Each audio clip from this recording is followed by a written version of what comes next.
Hello, friends, and welcome to a Saturday morning edition of WOD. We have an emergency episode to drop on this Saturday morning, afternoon, or evening. If you're watching, so glad you're tuned in.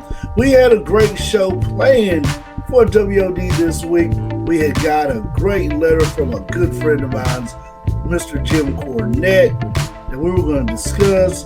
We had a heel faction that was getting over like a babyface, Braun Strowman and Seth Rollins. We were going to talk about a few other things right here on the old notepad I had. Dark Side of the Rings, Superstar Billy Graham, Hot Stuff Eddie Gilbert, talk about their Dark Side of the Ring episode. We were going to talk about the Pat McAfee show becoming the new place to go air out your grievance and continue a beef or start a beef with this backstage beef going on with The Rock and Triple H, especially with those comments The Rock made on McAfee's show right after WrestleMania on that Tuesday. So we're going to address that. We're going to talk about Joe Hendry winning the TNA title. Well, not winning, retaining the TNA World Heavyweight title to get attacked by Trick Williams. And what does that mean for Joe Hendry and TNA and Trick Williams and NXT? We're going to talk about the AAA deal, see how that's going to factor in with WWE, TNA, and this kind of love triangle that all three of them will be in. WWE has acquired AAA, but WWE has a working partnership with TNA. So now this love triangle goes from 2 to 3 to now possibly a love square, because the NWA wants to get a part of this by having their champ defend her title against Natty Neidhart.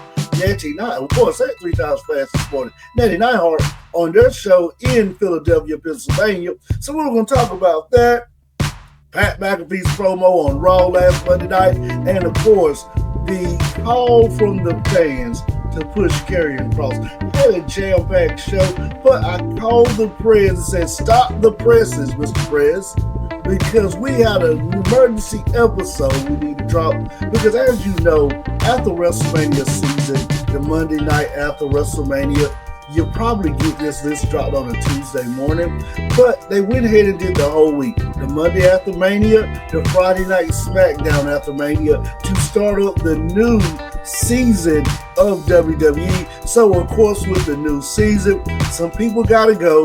They gotta get the axe because they gotta make room for new talent in NXT coming up to the main roster, and to make room in NXT for new talent they've been scouting to bring in NXT from the indies, for other promotions, all this place. So this is kind of the changing of the guard when you see WWE start their new season, but they have to cut people to start their new season. This is WOD.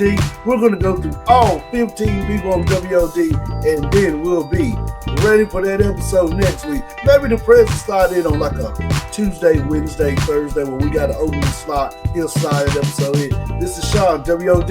We're going to jump into the thing, and then we'll be back looking at all 15 stars that WWE released on May 1st, 2025.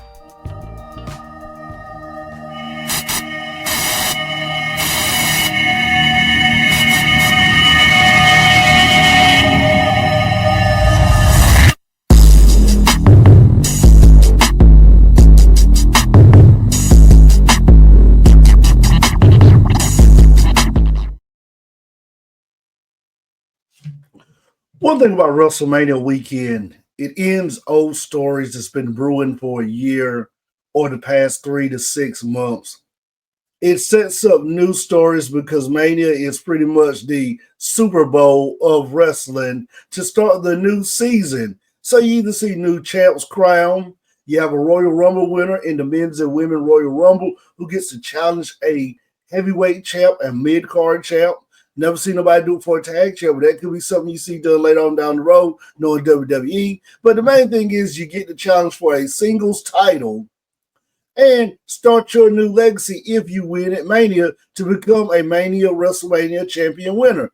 But with WrestleMania, not only are we closing the book on old stories, not only are we opening the book on new stories, not only are we seeing new champs being winning at Mania going on now for title defense in a new era, it's got to end a lot of things. And with the fallout of the Mania weekend, you always know somebody's getting cut.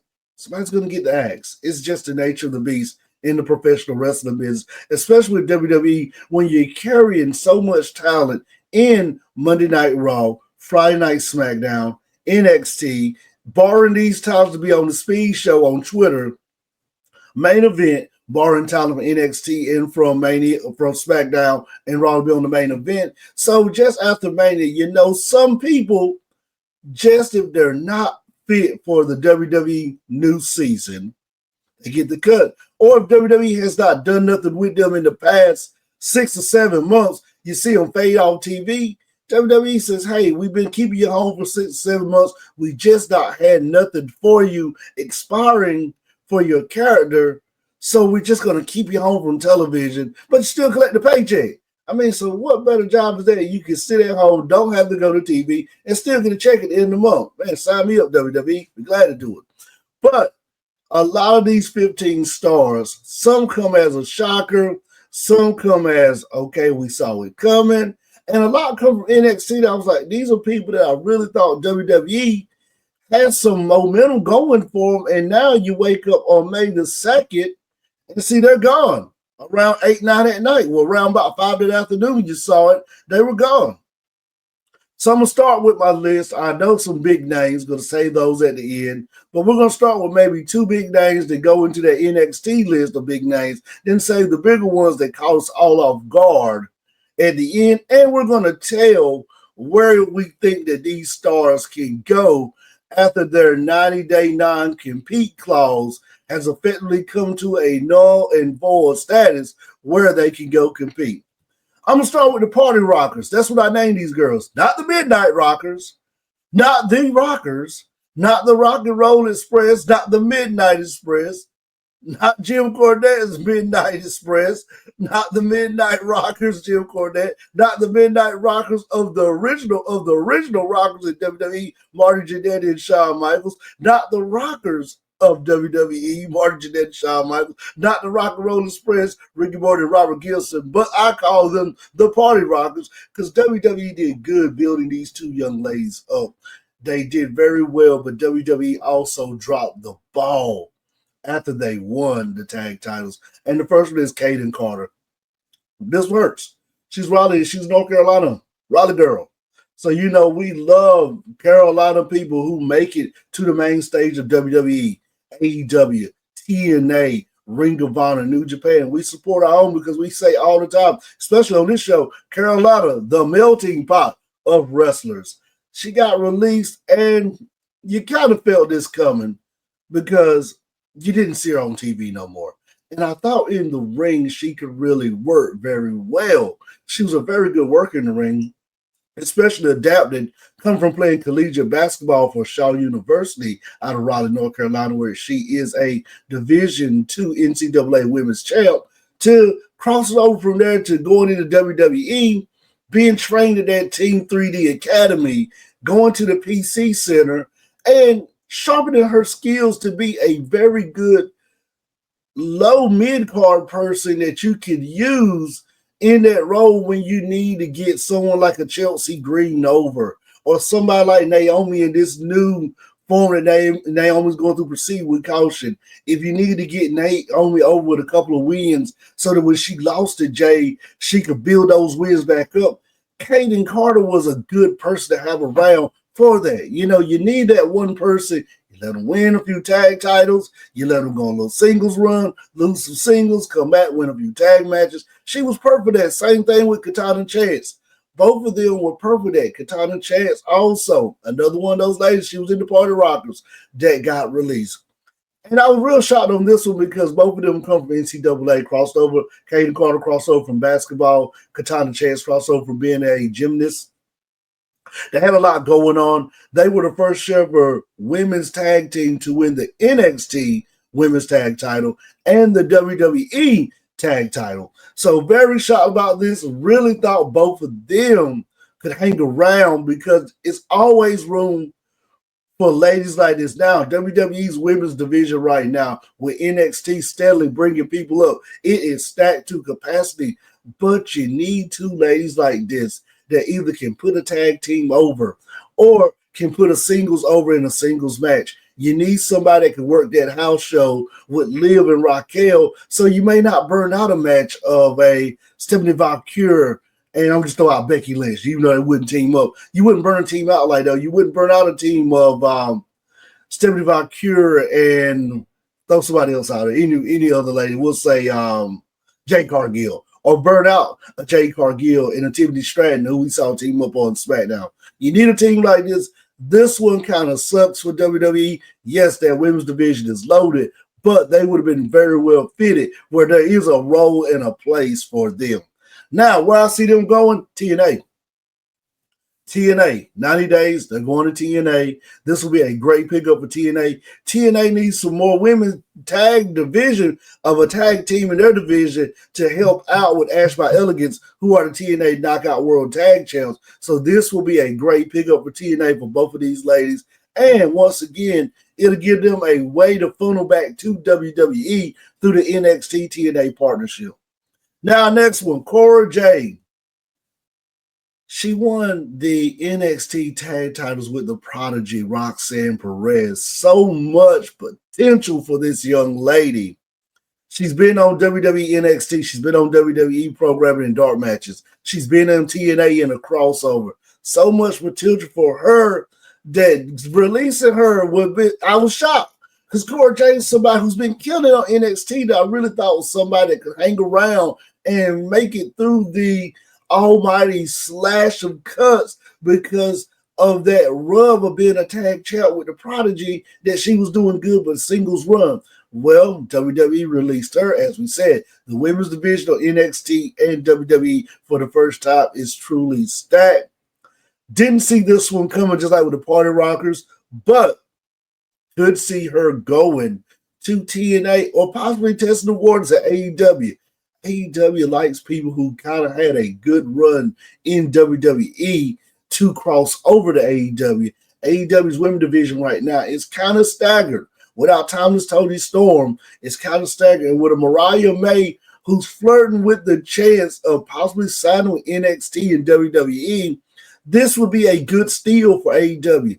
Would not be surprised if Tony goes after Cora Jade after her 90-day complete clause, or already having conversations with her, saying after 90 days will be debuting on AEW, All Elite Wrestling Television. Next one, Gigi Dolan.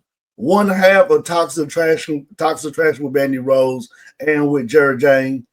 This is the first women's tag champ to have a 158 days title reign.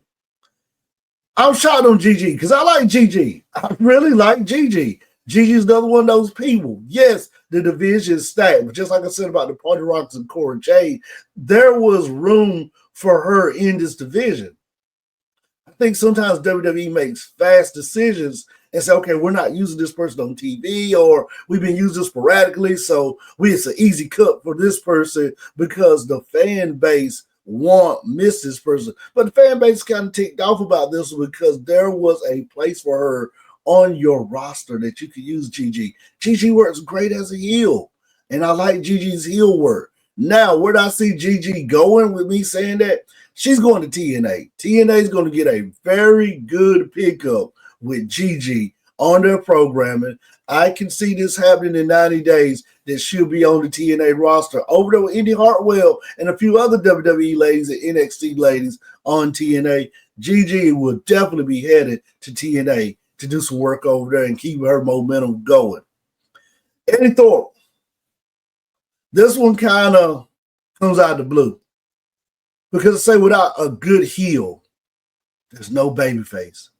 Without an Eddie Thorpe, there's no Whoop That Trick. There's no Trick Williams. Think about those two matches that Eddie Thorpe had. Think about the way that Eddie Thorpe set up that first match by faking himself being jumped to get himself inserted into the NXT tag match with Trick Williams, having a good match with Trick, then having a great strap match with Trick at the NXT Premium Live event. Without a good heel, there's not a good babyface. Eddie Thorpe knew how to work as a heel, would have been a great mid-carder on Raw or SmackDown. A great mid-card. Could have been another good person. I'm going to step out on a limb and say this. Another good person in that Paul Heyman, Seth Rollins, Braun Breaker faction that you need a good lower tier mid carder that works good as a heel and could be repackaged where you take him seriously. But when the team needs somebody to eat the pin or eat the submission from the baby faces on the house shows or on that Monday Night Raw where you build a lot up, he could be that guy where you protect Seth and Braun and let Thorpe be that guy, or protect Seth, Braun Breaker, and we're going to throw another name out, Austin Theory, and let Eddie Thorpe be that lower end guy of the faction to eat the pin of submission. Really would like to see him join that faction with Seth Rollins and Braun Breaker. Really thought that Paul Heyman could bring a lot out of him because he had it all. The mic skill as a heel, the work as a heel, knew how to work as a heel. But I think this is a bad release for WWE. I really think this is. The NXT men's division is not loaded like the women's division. There's a lot of great talent in that NXT division, but you always need to keep a corner pocket heel to be that guy you can plug and play with moving forward. Eddie Thorpe, AEW. Because see this guy going to AEW. This will be a good pickup with AEW, especially with Ricky Starks, Ricky Saints crossing over to NXT. Our next person, Riley O'Brien from Chase U. Riley's just one of those guys who got lost in the show with the Chase U faction. So much was going on with Chase U, you really just didn't hear that much about Riley. So I'm going to go ahead and say it. Indies guy, NWA. NWA probably picked this guy up and let him work on the NWA. Be some good work for NWA. And Billy's always looking guys who kind of been in WWE that you could do a big surprise pop to have him pop on the NWA in-house show. So this is where Riley would go. Now is where we start getting to where the rubber meets the road with some of these names.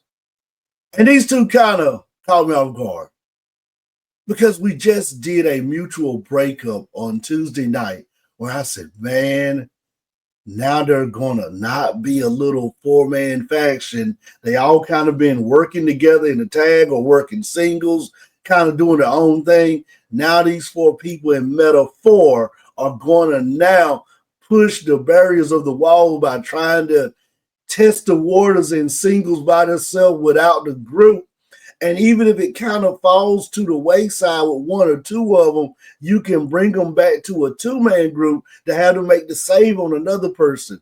And this too kind of hurts with Jakira Jackson. I was a big Jakira Jackson fan. Thought her and Lash Legend did great work in TNA against Ash by Elegance when they made a confrontation that they won the challenge for the TNA knockout titles.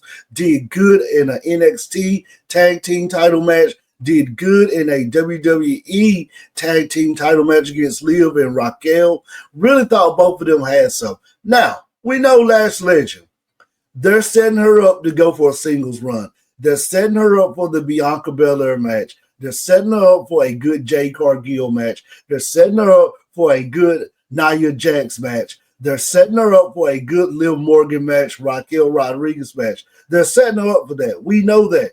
She's kind of got the rocket strapped on her, and she's getting better each week with her ring work. If you think she's not, you're not watching NXT on Tuesday night. Now, Jakira Jackson on the other end in this tag match has gotten better and better. Her ring work, her mic work's got better. She's somebody who really could have benefited from being, just like I said about Kaden Carter, that bottom person on your bracket that when you need to go out and get some good wins, can put over a good babyface headed towards a women's title or NXT women's title or a North Atlantic NXT title, women's title. She could have been that person. I really thought that's what we were going to get with the breakup. Well, not even breakup, the mutual agreement of Meta 4 going their own ways and testing the waters to see how things work out. But what do we get as fans is two members released. The other one is Okar Masay.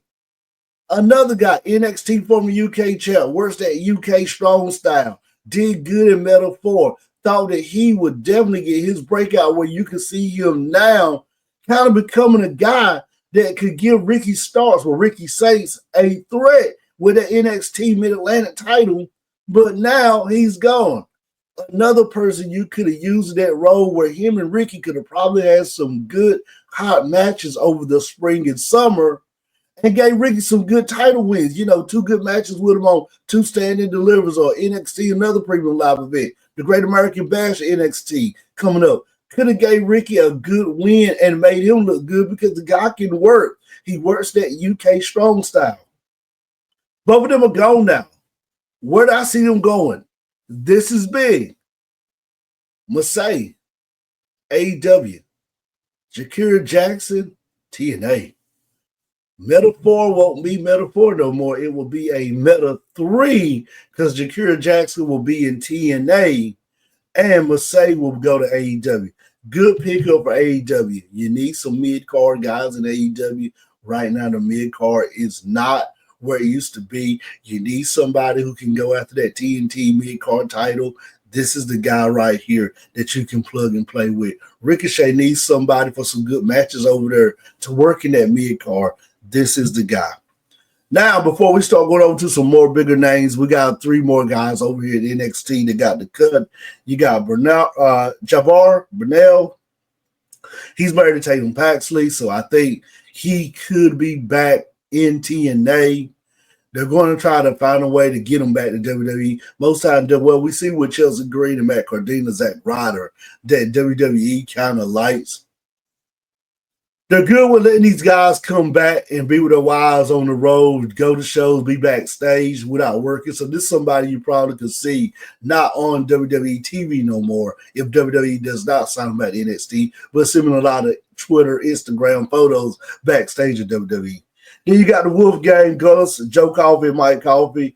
UK guys wear that UK strong style. A lot of UK guys got released. Wear that UK strong style. Could see them probably possibly heading to the Indies, NWA, maybe over to TNA. TNA likes picking up whole factions as a group. This would be a good pickup for TNA. Some guys you can put over there in your tag division or your mid-card division. Now, like I said, we have some bigger names now. All these names were big, especially the Metaphor 2, especially the Party Rockers, especially Cora Jade and some for Gigi Dollar. But we also had some people on the main roster release that I'm caught off guard. And like I said about the Party Rockers at the opening segment, they won the tag titles. They did a vignette. They lost the next week. WWE just dropped the ball on them. And they did not know how to pick the ball back up when they fumbled it. I really thought when they won it, they had something big. And you remember when you used to win a title, it was a big moment. They never got the big moment. Same thing with these 3 people that we're about to talk about. They did a lot with them, but they just didn't know how to pick the ball up when they fumbled with them. Let's start with Dakota Kai. Dakota Kai had a great run in that women's intercontinental tournament bracket to crown the inaugural intercontinental woman. She had a great run in that bracket and lost to Vicera in a good match. Dakota Kai looked very, very well in this match and just had a good, phenomenal run to get to the finals where you thought she would be the next person in line waiting, holding your ticket. I'm holding my ticket. Let me in. Holding your ticket to get to be the next women's Intercontinental Champion or women's U.S. champ. Well, Vicera still is the Intercontinental champ. She's going into a feud with Becky. Chelsea Green has lost the U.S. title to Zelina Vega. So Dakota Kai kind of got pushed to the back. But you felt like with everything Dakota Kai's done, NXT Tag Champ, in Damage Control, manager of Damage Control when she was hurt, came back, won tag titles with Damage Control, broke away from Damage Control, got kicked out. You just felt like in Damage Control, when it was Bayley, Dakota, Io Sky, it felt Dakota got more shine. But as Io brought in more of Asuka and brought in Akari Zane, Dakota just kind of got pushed to the side. And I thought when she took that manager role when she was hurt, this would hurt her moving forward. Thought when she had that great run in the Intercontinental Women's Tournament that this was her way back up to the mountain. Because Dakota's a good worker. But they just couldn't find stuff for Dakota on TV. Now with that saying, with a loaded women's NXT division, could you plug Dakota in back into NXT? You're doggone right. And you could have some great matches with Dakota. This is one of the ones that WWE is going to say when she leaves and goes back to AEW or goes to Ring of Honor. Athena over there needs a person to go against that Ring of Honor women's title. Mercedes Moné on AEW needs a good person that can put on great matches with her for that TBS women's title over there. Toni Storm needs a good person that she can plug and play with for the AEW women's title. When Dakota goes to AEW, WWE is going to sit back and say, we really dropped the ball on this person because Dakota is a great in-ring worker. So this is one of the ones you're going to say, man, we didn't do good on this one. We dropped the ball. Dakota, AEW bound. Would not be surprised if Tony Khan's already in the DM saying, hey, what day is that 90 day? May the 2nd, let's see, June, July, August.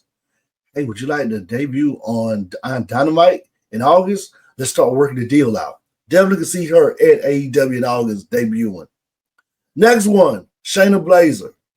Another person in NXT that wreaked havoc in NXT. When she got to the main roster, you took her seriously. The Black Spade of NXT had a great title reign as the women's title. Had great reigns in WWE. She was a tag champ with Nia Jax, women's champ, tag champ with Ronda Rousey. Won a lot of titles in WWE, but you just felt like coming in during that Vinnie Mac era WWE at NXT, Vinnie Mac just took nobody seriously from Triple H NXT when they moved over to the main roster. You saw this with Asuka. You saw it with Shayna Baszler. Two ladies who did phenomenal in NXT. They got on the main roster and kind of got lost in the shuffle. Now Triple H in charge of creative, you saw a lot of changes made.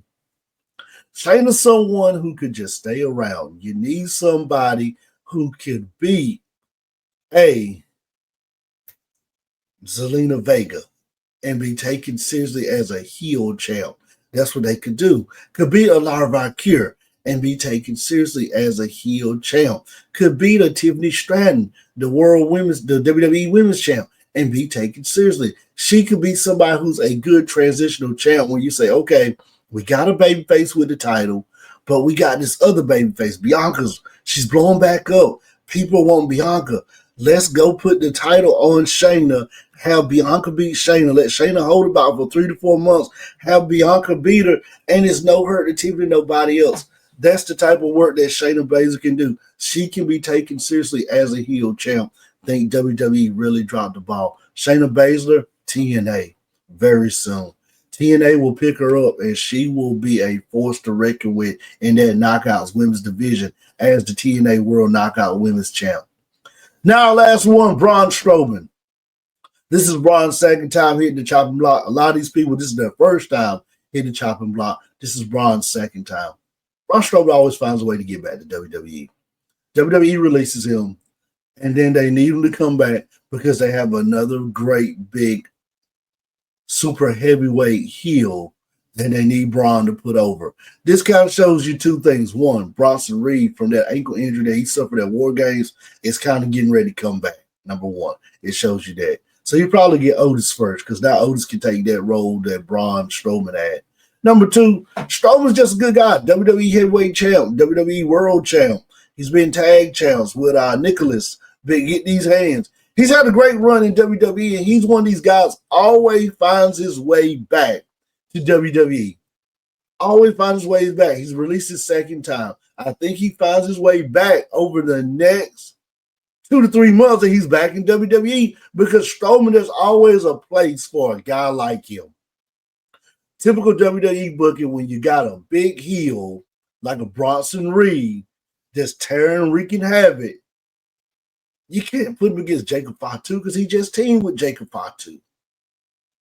You can't make him a babyface because he was just remembering War Games doing a big splash off the top of the cage with the Bloodline 2.0, Fatu, God, and Solo. So you bring a guy back like a Braun Strowman who put over a Jacob Fatu, who can now come back and put over a Bronson Reed. And that's what WWE likes. They like when you got a big heel, another big babyface. You can say, here's a guy that can beat him, that puts him over. Strowman will be back in WWE, I think, in 90 days, maybe 4 months. He'll be back 120 days, but he will definitely be back. The quicker Bronson Reed gets back, the quicker they'll be back signing Strowman to be able to put him over and get this guy going. So like I said, this is all 15 people that got released from WWE. We are truly sad that you guys have been released. You guys and ladies have been released from WWE.